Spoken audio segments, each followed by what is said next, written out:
actually for the last 2 weeks with my daughter. And so I'm really excited to be back in the swing. And I had some very long flights on my way back. And I got to thinking about certain topics and certain things that I wanted to talk to you guys about. I find that sometimes when I have that much time to really think and there's no distractions, you're just on an airplane for like hours, I get really good downloads like from the universe and things that I remember. And this topic that we're talking about today, which is how to maintain really good vocal technique while you're playing your instrument, right? Those of you who sing and play at the same time, guitar, piano. This is actually a topic that was brought to me by one of the members of our Pro Singer group. And I said, that's a great topic for a live. And then I forgot. And then I remembered when I was on my really long plane flight. So that's what we're going to be talking about today, because I know a lot of you, you practice and you do your vocalises, but when you're practicing, you're not playing your instrument. And then you get into a situation in a gig, in a performance where you are playing your instrument, whatever the instrument is, guitar, piano. We have a singer in our intensive program now who is a harp player, and she sings and she plays harp. So whatever your instrument is that you are playing and singing at the same time, you get into performance situation. And then a lot of that technique that you really had solidified in your body when you weren't playing your instrument, all of a sudden gets forgotten or just like goes out the window, or I don't know. And so if you're watching this, I'm really curious how many of you notice that. Do you notice that your technique tends to go out the window when you're playing? I mean, I remember when I used to sing and play a lot when I was doing more commercial music in that part of my career. And I would play piano, I'd play keys, and I would sing, especially if it was a solo gig, if I was doing something that was a smaller gig and I didn't have my full band with me.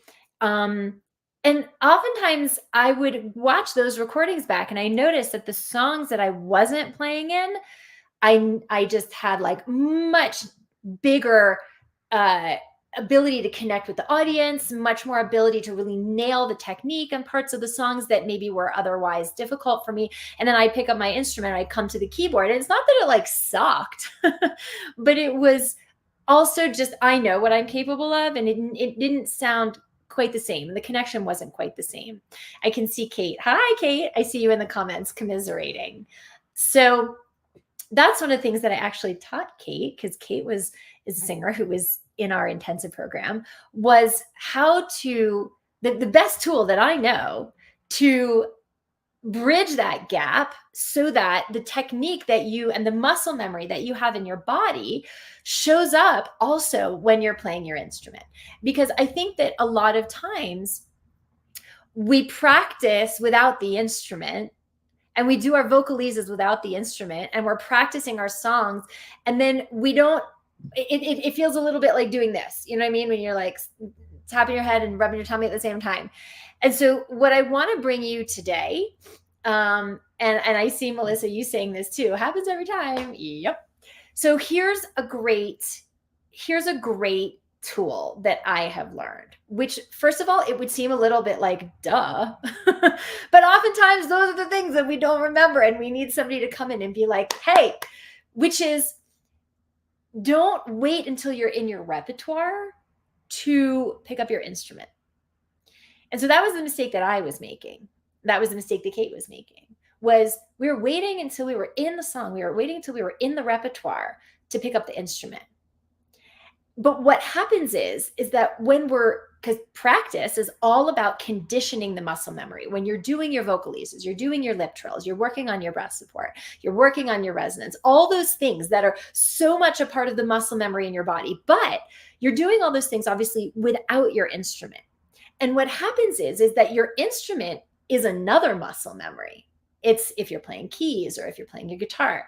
And oftentimes we have habits and other muscle memories associated with playing our instrument that doesn't really show up, number one, when we're not. So for an example of that is, like, I have my keyboard right in front of me here. My computer's sitting on top of my piano.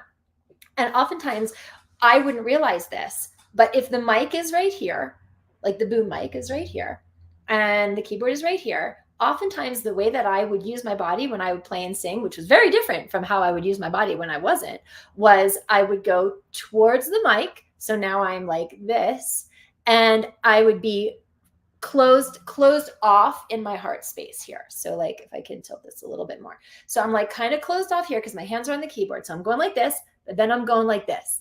And so this is like collapsed and contracted. This is craned and collapsed and back and stretched. I mean, this is like all the alignment that we just like do not want when we're singing. That doesn't mean that I can't play piano and sing another way. I absolutely can, but I wasn't practicing that. I wasn't practicing that at all. So I needed to, and also for guitar, those of you who play guitar and sing. So how many of you, guitar is your primary instrument? Hit me in the chat. So tell me in the chat, what is your primary instrument that you play and sing at the same time? Are you a keys player? Are you a drummer? Are you a guitar player? Are you playing some other kind of really interesting instrument like our harpist, Moira? Could be, interesting. You could be a fiddler and also singing with a mic, right? So first of all, tell me what your instrument is, because there's different things that happen depending on what your instrument is. Yeah. Drummers notoriously get off their breath because they're hitting so hard, and it's cardio. I mean, if you're a really great drummer, you know this, like cardio, and that can be really hard to manage, right? So that's like a different issue. Yeah. So first of all, the keys is it just, we tend to go like this and we tend to close off. We tend to go like this. Okay. So that's one thing. Guitars, the most common way that we misuse the body that gets in the way of the technique with guitars is, so the guitar is here. You got your hand on the neck and you're playing here. But most of the time what happens is we come over the guitar. So most guitar players are kind of like this over their guitar, and they're strumming, and they're all like over their guitar like this. And so that's one of the things that can happen, right? So as you practice what your vocals, first thing to do is to do your warm-ups with your instrument. So what that means, I have my piano here. Most of you probably do your warm-ups and maybe you have a recording of it and you sing along with it, or maybe you just kind of like, I used to just kind of stand. I wouldn't sit at the piano. Well, that's another thing, which is most of you, when you're doing your technique practice, you're standing. And if you're a drummer or if you're a keys player, when you play, then mostly you're sitting. So that's also something else, which is how do I manage that in my alignment? Because as you know, your whole body is your instrument, has a huge effect on your breath support, on everything. Anyway, so instead of playing whatever you usually do for your exercises, I want you to play along with your vocalises. So let's say you're doing whatever you're doing, mi, me, ma, right? So you're not just going to play the chord and go mi, me, ma. You're not just going to do that. Or if you're a guitar player, you're not just going to strum one chord. You're not going to do that. You need to find some sort of bass line, some sort of rhythm to do this with, because it's going to feel like this. And if we're just like doing this, it doesn't have the same effect, right, as when you're in a song and you're playing your rep, because most of the time you're not just holding a chord, right? So you're going to find a bass line, and then you're going to find some kind of rhythm. It can be whatever the heck you want. Doesn't matter, right? And you can do mi, me, ma, mi, me, ma, mi, me. You see, so I'm playing along, right? I want you to play with your exercises. Okay. Now, if you're a guitar player, you can do that whatever rhythm you want. It really doesn't matter. You're just going up the keys as you do it. But here's what's going to happen. What's going to happen is you're going to go on autopilot to what you normally do when you play. Even now, like I don't play that much and sing together that much anymore like I used to. So I was like, just even demonstrating that. I'm like, okay, wait, where's the chord? Okay, wait, where am I? Where am I going? Okay, here I am. And I'm like, not even thinking about my body. I'm not even thinking about my technique, because that's autopilot for most of us when we play and we sing at the same time.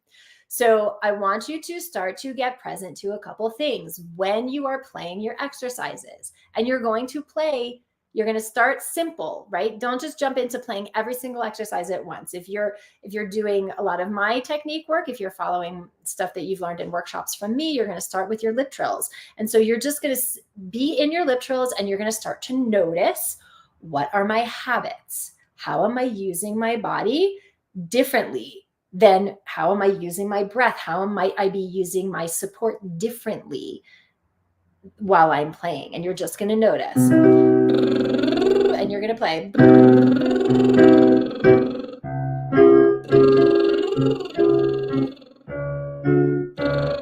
And you're going to keep going, noticing.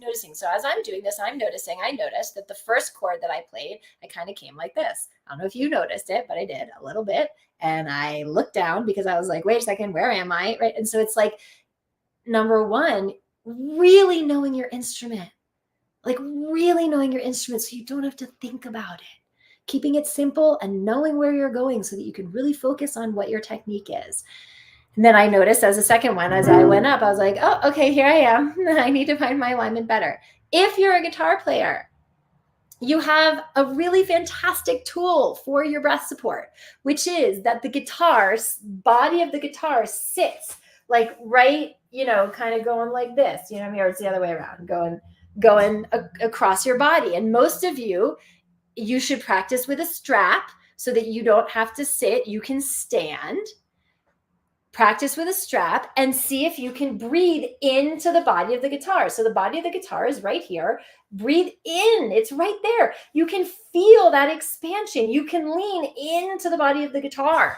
It's fantastic for really knowing where you are in your breath support. If you feel yourself receding away from the body of the guitar, then you know that you're contracting or you're collapsing. So that's like fantastic for those of you who are guitar players. So start by noticing what you're doing. Get your practice with your instrument such that you don't have to think about it. I know that if I'm like, where am I? I don't know what I'm playing. Then what's going to happen is my vocal technique is going to default to the lowest common denominator muscle memory. Lucky for me, I've been doing this a long time, so my technique default is pretty freaking high. But for those of you who are learning this stuff, if you're not thinking about your technique and you're only thinking about what's going on your instrument, that's why it goes out the window. So first, really make sure that you've practiced your instrument and that you know what to do and you don't have to think about your instrument. And then start to focus on doing the exercises while you're playing to start to get this experience so that you can be in your body and playing and singing without this going out the window, but you're practicing it daily with your vocalises so that it's not like you have one experience doing your vocal technique exercises, which you feel great in your body, you've set that muscle memory, and then you go into your rep with your instrument and it's a completely different experience. But this assumes two things that are really, really important that I want you guys to get here, which is that the practice of the instrument without singing and the practice of the singing without the instrument has to be set up first. Like if you're a new guitar player, don't automatically start like singing and playing at the same time. Your technique, it's going to be hard to focus on because you're focused on your guitar, as you should be if it's new, right? So like practice your guitar separately, get it really good. Practice your vocal technique separately. Understand the feeling of the good sound, the feeling of the appoggio and the lean and the good breath support, understanding what the feeling of all the resonance is, like all the stuff that we talk about. Because if you don't have that feeling without your instrument, it's going to be next to impossible to find it when you do. So find it first without. Same thing, to practice your instrument first without. Then, if you feel like you understand these two things separately, then that's when you start putting them together. That's when you start to do your exercises, like I was saying, playing. Because now what you're practicing is the synthesis. And that's what gets lost. Is we don't practice the synthesis, all of a sudden we're now in a performance setting or in rehearsals for a gig with our instrument, and we're wondering why when we do our vocal technique training and stuff, we feel really good, but then we get into being with the band and we start to get fatigued or strained or tense, the things that were the old habits that aren't really showing up in our technique practice start to show up again now. So we need to, at that point, then bring the instrument into the technique practice every day. All right, I'm just looking and seeing what you guys are saying. Oh, hi, Christina. I'm so excited. Christina's starting our intensive program in September. Yay for Christina. So excited for you. I was actually thinking about you the other day because I was mapping out technique pods and I was like, oh, Christina's coming in September. Okay, we need to make sure. Anyway, good to see you on here. So Christina's saying, I've been noticing this as I play with my instruments. It's how fast technique can go out the window. Yeah, absolutely. It it's really incumbent on you guys not to leave these things till you're in gig rehearsal for the performance. And I know that sounds intuitive and you're like, yeah, sure. But like, I mean, come on. A lot of us, we just either we don't think about it, we're like a little lazy. You know what I mean? And it's not easy to practice with your instrument. I mean, to be able to do the technique exercises and strum along with it and and go to the next key and not have to think about your instrument. So it assumes that you can do that, which is really important. Clara's on here. Hi, Clara. Of course, Clara plays guitar, and we did a bunch of this. And remember, I'd have you put your guitar away. It's not easy to do this. Christina, Clara just helped me out a lot because I was in Europe, and Clara is from Paris. Well, not from Paris, but is French. And right, you're not from Paris, Clara. You're from a tiny little town, right? Anyway, she helped me a lot in knowing where to go and what to do with my daughter. So Clara is also a graduate of our intensive program. And I remember when we were first starting out working together. And she came to one of our retreats. So for those who do the intensive program, we do retreats like once a year or so where we get together in person. And it's very interesting what happens when we pick up the instrument, because it can go one of two ways, right? Sometimes I would say not as often as what usually happens is we pick up the instrument and the technique goes out the window. Occasionally, though, picking up the instrument can be fantastic for getting the singer kind of out of your head in a way, because now you're not so like fixated on getting the technique right, and it feels more like a song and like a performance. And for those singers who do better at allowing the technique to settle in when they're not trying to micromanage it and over control it, picking up the instrument can be better for their technique, believe it or not, which is another reason why you should practice your technique with your instrument, because it can also help you to, if you're one of those singers who feels like you get in your way a lot and you try to micro track and micromanage and manipulate and everything when you're doing your technique because you try so hard and you want to get it right, but that extra trying really sabotages you. Picking up your instrument can feel more casual. It can feel more pedestrian. It can feel more like a gig, like something's fun, instead of, oh, I have to do my technique exercises. And now you're in like try mode. You know what I mean? So that can be really helpful to pick up your instrument for your technique exercises. But just make sure, like I was saying, that if you're going to practice this way, that you have a rhythm and you actually are playing with it. You're not just hitting chords, because that's mindless. And it's never that way when you're performing. You have to change. You have to do stuff. You have to find rhythm. Yeah. So like I was doing it, it sounds something like this, like you're doing, I don't know, even if it's lip trills, right?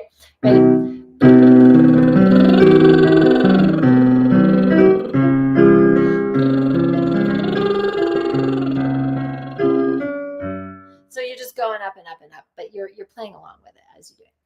So I'm curious, do you guys have any questions about this? Let me look and see if you're putting any questions in the chat.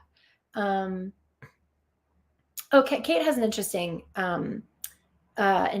comment about muting the strings so you can be strumming but not have to really think about chords. Yes, Kate, that's a really good sort of halfway mark, like good way of kind of getting in there. But for you, because I know you have these tools because you've been in the intensive and we've worked, you need to start thinking about changing chords, because that's also part of it, right? So for you to expand more and to take this to the next level, start changing chords. I'm telling you that right now. I'm just going to gently kick your butt about that ever so slightly.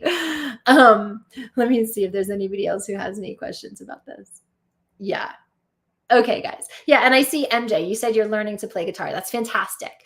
Don't start strumming along with your vocal exercises until you feel really solid about what you're doing with your guitar, for all the reasons that I said. All right, guys. So I hope you found this helpful. And I wanted to give a little teaser about something. We're not officially promoting it yet. You'll see an announcement about it on either Wednesday or Thursday this week, but I'm doing a special online training, an in-depth hands-on live interactive training all about breath support. It's a breath support boot camp, and we're doing it Thursday, the 25th of July, 3 p.m. Pacific, 6 p.m. Eastern. It's a 3-hour in-depth breath support training where you have my eyes and ears on you. This is a small group. Like, it's not like if you've ever come to one of our Vocal Powerhouse Accelerator workshops that's like hundreds of people. Like, this is a paid workshop. It's a paid boot camp. It's a 3-hour intensive boot camp, specifically diving in depth into breath support and getting coached on it, getting Q&A, having interaction. Like, we're going to go break it down step by step by step. And, I think the maximum that we're going to have is about 12 to 15 people, so that like we can check in and I can hear you and I can watch you and I can really help you to make sure that you're like dialing this in and doing it right. So keep an eye out on your email and on the posts in social and on my social. If that's something that you're interested in, you can also message me about it too. Because it's like so foundational. And I know when we do these big workshops, not everybody feels comfortable raising their hand. Not everybody is able to, because I only coach like 1 or 2 people, it's a free workshop, you know what I mean? So I got a lot of people messaging me about wanting like really hardcore breath support training in like a condensed setting. So we're doing this boot camp. It's a breath support boot camp, July 25th. Just keep your eye out. We're announcing it officially, and there will be stuff coming out about it where you can sign up for it on later on this week. So, all right, guys. Oh, I see Melissa has a question. Keeping my chest from caving in while playing acoustic is awkward. Thoughts? Yeah. Here's what I want you to do, Melissa. So what most people do with a guitar, I wish, I don't actually play guitar. My daughter does, but her guitar's upstairs. I should have brought it down for this. That was silly. Well, I'll just mime it. Okay. So what most people do when they play guitar is they go to their guitar, meaning that the guitar's on the strap and they go to the guitar. And so that's that feeling of like your chest caving in, like that you're going to your guitar, as opposed to you finding your alignment, you finding that open heart space, that great feeling of length and width that you have when you breathe and you feel it without the guitar, and really finding your apogeo and all of that sensation of expansion and buoyancy, that open chest, right? That's the opposite of what you probably do when you play guitar, because you're going to your guitar. And instead, you bring the guitar to you, and you're here. And it's a different way of framing it. So as you practice with your guitar, like in the next few days, think about bringing your guitar to you and see, because most of our singers who play guitar, the minute they start, they have that frame. Oh, am I going to my guitar, or am I bringing my guitar to me? Because that is what will keep you open. So I hope that helps. I hope that makes sense. It's a good question, because I think that's something that happens to a lot of guitar players. Okay, guys. Any other questions I'm looking at? If you're watching in the replay, you go ahead, put your comments in or your questions in, because I will always answer and I'll always interact. Oh, I see Lisa's here. Hello, Lisa. Good to see you. I love when I see all you guys who I know from our workshops coming into play to live. Okay, guys. Well, go rock this. Go explore it on your own. Come back into the comments of the post and let me know how it goes. If you notice anything else, if you have any other questions, keep an eye out for the Breath Support Bootcamp workshop that's coming up on the 25th. And I will see you guys soon. Have a great day. Bye, everybody.